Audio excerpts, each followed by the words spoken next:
What dreams may come. Have you ever watched a movie because it makes you sad or even cry? Join me as we brave the bottomless depths of sadness.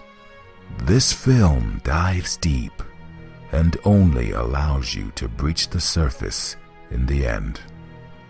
I was caught off guard by this film, circa 1999, starring the late great Robin Williams.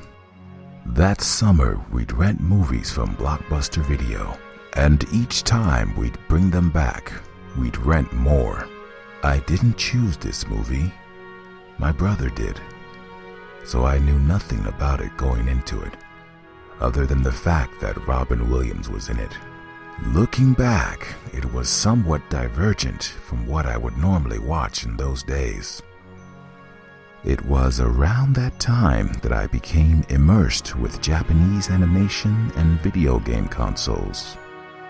It broadened my horizons in terms of movies and my own spirituality. This is why the film resonated with me. It was the perfect coincidence, as I was entering a stage where I began to question the immutable truths of my life. So it lent itself well to my own teenage spiritual angst. At the time, I wasn't quite ready for a death view that diverged too sharply from mainstream religion. So I found this death view familiar and somewhat derivative, but in a good way, as it didn't adhere too strictly to the dogmas of mainstream religion. It seemed to align itself with how I would imagine the afterlife would be had I given myself free rein to imagine without fear of being a heretic. It almost made me look forward to dying. At the very least, it mitigated my own fear of death. All souls create their own version of the afterlife in death. The soul is immortal, but not invulnerable. Death is not the end of existence, nor is it necessarily the end of grief and suffering, or even life itself. A place where the conscious, subconscious, and unconscious mind persists simultaneously or in tandem with other souls as you see fit, creating your own reality. Though your inner demons, hang-ups, and fears can lead to a sort of spiritual insanity, creating a hellscape.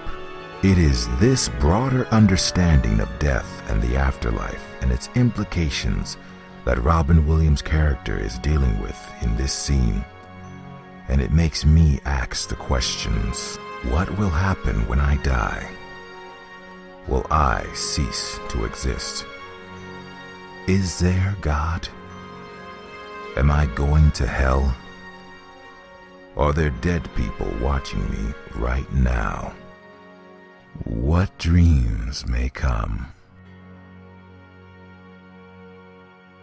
A warm greeting to everyone out there in cyberspace. I thank you all for watching. If this is your first time tuning in, please like or subscribe. And tune in again next time, as some guy talks about the Terminator.